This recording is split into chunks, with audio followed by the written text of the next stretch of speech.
Hello students, आज 12th class में solution chapter में हम पढ़ने वाले हैं एजियोट्रोपिक मिक्सचर के बारे में। क्या होते हैं azeotropic mixtures? These are the liquid mixtures which have a definite composition and boiling like a pure liquid. देखिए, जब हम सॉल्यूशन बनाते हैं तो हम सोल्यूट और सॉल्वेंट को मिक्स करते हैं और सॉल्यूशन बनाते हैं।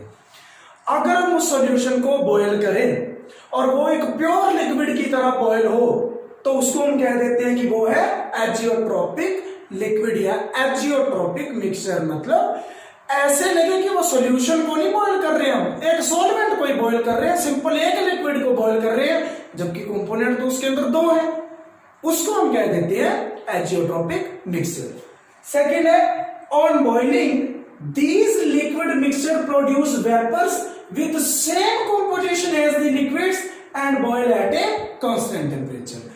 मतलब जो एजियोट्रोपिक मिक्सचर होते हैं वो एक कांस्टेंट टेम्परेचर पे बॉयल होते हैं, मतलब जब तक बॉयल होंगे टेम्परेचर उनका कांस्टेंट रहेगा।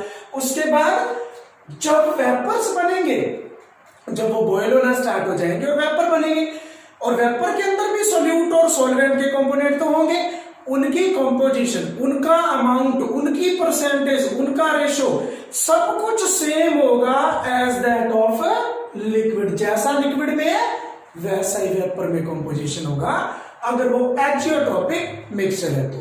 थर्ड है, the components of liquid mixture can not be separated by fractional distillation. Fractional distillation 11th class में करवाई जाती है।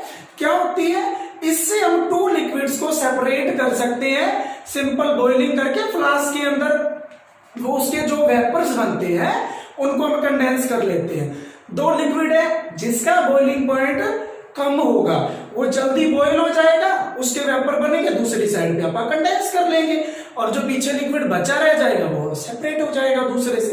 लेकिन यहां पे जो दो कंपोनेंट है सॉल्यूशन के, सोल्यूट एंड सॉल्वेंट, उन दोनों का एक ही बॉइलिंग पॉइंट है। क्यों? क्योंकि ये प्योर लिक्विड की तरह बॉयल हो रहा है, क्योंकि एजियोट्रोपिक मिक्सचर है। इट मींस हम एजियोट्रोपिक मिक्सचर के जो टू कंपोनेंट्स हैं सोल्यूट एंड सॉल्वेंट, उनको हम फ्रैक्शनल डिस्टिलेशन की हेल्प से सेपरेट नहीं कर सकते। फोर्थ है, ideal solution do not form azeotrope.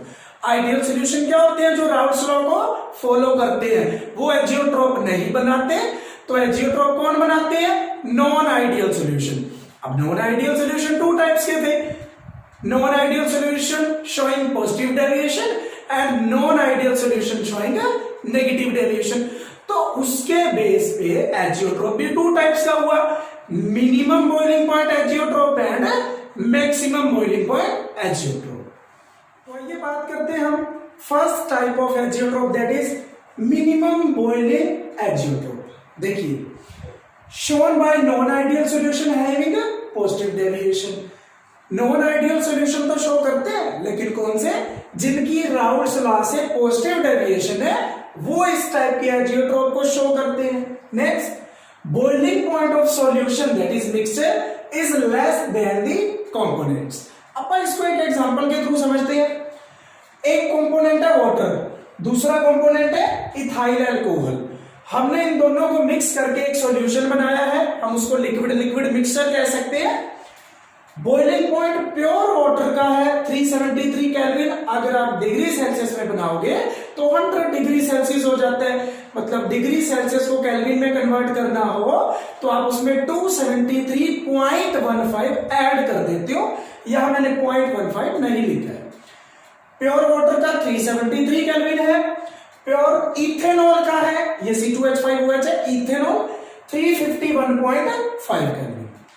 और जब सॉल्यूशन बनाया तो मिक्सचर में 4.4% रखा है वाटर, 95.6% रखा है इथेनॉल। इनको मिक्स करके हमने एक सॉल्यूशन बनाया और उस सॉल्यूशन का जो बॉइलिंग पॉइंट आया वो आया 351 केल्विन। अब देखिए, ये जो 351 केल्विन है ये लेस है किससे? इससे भी लेस है और इससे भी लेस है। इट मींस ये जो मिक्सचर है ये किस टाइप का एजियोट्रोप बना रहा है? Minimum boiling azeotrope. कब बनता है? जब सॉल्यूशन है पॉजिटिव डेविएशन शो करे। अब देखिए, पॉजिटिव डेविएशन राउल्स लॉ से कब कोई सॉल्यूशन शो करता था? जब उसके सॉल्यूशन में जो फोर्स ऑफ अट्रैक्शन है सॉल्यूट और सॉल्वेंट की फोर्स ऑफ अट्रैक्शन क्या हो जाए? वीक हो जाए, मतलब वेपर प्रेशर ज्यादा आ जाए। वेपर प्रेशर ज्यादा का मतलब है बॉइलिंग पॉइंट कम आ जाए। हमने प्रीवियस लेक्चर में पढ़ा non ideal solution showing positive deviation में जब सॉल्यूशन बनता था एक सॉल्यूट और सॉल्वेंट को मिक्स करके, उस सॉल्यूशन का जो फाइनल सॉल्यूट और सॉल्वेंट की जो फोर्स ऑफ अट्रैक्शन थी वो क्या हो जाती थी? वीक हो जाती थी, जिस वजह से उसके वेपर जल्दी बनते हैं, वेपर प्रेशर ज्यादा होता है और बॉइलिंग पॉइंट कम होता है। बिकॉज वेपर प्रेशर और बॉइलिंग पॉइंट एक दूसरे के इनवर्सली प्रोपोर्शनल होते हैं। इसीलिए मिनिमम बॉइलिंग एजियोट्रॉप वाला कौन शो करता है? पॉजिटिव डेविएशन वाला। ये इसका रीजन है। सेकंड टाइप है मैक्सिमम बॉइलिंग एजियोट्रॉप, बिल्कुल उसका रिवर्स है। वहां क्या आया था? पॉजिटिव डेविएशन यहां आएगा, नेगेटिव डेविएशन वहां आया था। जो बॉइलिंग पॉइंट सॉल्यूशन क्या वो अपने कंपोनेंट से लेस था, यहाँ पे अपने कंपोनेंट से ग्रेटर है। इसका एग्जांपल, एक कंपोनेंट वाटर, दूसरा कंपोनेंट नाइट्रिक एसिड HNO3, इसकी परसेंटेज। और एक बात और, जब मैंने डेफिनेशन आपको बताई एजियोट्रॉप की तो उसमें एक वर्ड बताया डेफिनेट कंपोजिशन होती है इनकी, मतलब सॉल्यूट और सॉल्वेंट की परसेंटेज फिक्स होनी चाहिए और जो परसेंटेज इनकी लिक्विड फॉर्म में है जब हम इसको बॉयल करेंगे तब भी तो सॉल्यूट क्या है? लिक्विड। सॉल्वेंट क्या है? लिक्विड। तो जब वेपर बनेंगे तो उसके अंदर दोनों के कंपोनेंट होंगे, उसमें भी इनका रेशो यही रहने वाला है। 32% ये होगा, 68% तो ये होगा। तो तब जाके इनको कहते हैं एजियोट्रॉप। हाँ जी, यहां परसेंटेज क्या रखनी है? फिक्स रखनी है, डेफिनेट कंपोजिशन। ये 32%, ये 68।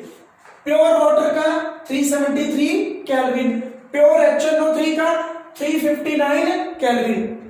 तो जो मिक्सचर का बॉइलिंग पॉइंट मेजर किया गया वो आया 393.5 केल्विन। देखिए अपने कंपोनेंट से क्या आया? ग्रेटर आया। और कब आएगा? जब इसके अंदर मॉलिक्यूल्स की फोर्स ऑफ अट्रैक्शन वीक होगी, स्ट्रॉन्ग होगी। फोर्स ऑफ अट्रैक्शन जितनी ज्यादा स्ट्रॉन्ग होगी उतना ही उसको वेपराइज करने के लिए ज्यादा टेम्परेचर देना पड़ेगा, ज्यादा बॉयल करना पड़ेगा। इसीलिए वो क्या बनाता है? Maximum boiling azeotrope. और कौन शो करता है? नेगेटिव डेविएशन वाले। क्यों? क्योंकि जो फाइनल हमारा सॉल्यूशन है उसके अंदर जो वेपर प्रेशर है वो कम आया एज कंपेयर टू कंपोनेंट्स, क्योंकि बॉइलिंग पॉइंट ज्यादा है, बॉइलिंग पॉइंट ज्यादा तो वेपर प्रेशर कम। और अगर वेपर प्रेशर ओरिजिनल से कम आए तो हम कहते हैं कौन सी डेविएशन हुई है? Negative deviation. ये पढ़ने से पहले राउल्स लॉ को जरूर पढ़ देना आइडियल सॉल्यूशन के लिए, और नॉन आइडियल सॉल्यूशन के अंदर भी positive deviation and negative deviation जरूर पढ़ना, तभी ये एजियोट्रॉप का जो आपको टॉपिक है क्लियर होगा। मैंने प्रीवियस लेक्चर में क्वेश्चन करने के लिए आपको दिया था, 2 क्वेश्चन दिए थे, आइडियल और नॉन आइडियल सॉल्यूशन में डिफरेंस, और फिर नॉन आइडियल सॉल्यूशन के अंदर non ideal solution showing positive deviation and non ideal solution showing negative deviation. एक पॉइंट ऑफ डिफरेंस और बन गया। Non ideal solution having negative deviation shows maximum boiling azeotrope। एक दूसरा non ideal solution having a positive deviation is a minimum boiling azeotrope, उसका minimum आता है। Means positive वाले का क्या आना है? मिनिमम, और नेगेटिव डेविएशन वाले का मैक्सिमम एजियोट्रोप आना है। ये था हमारा टॉपिक एजियोट्रोप।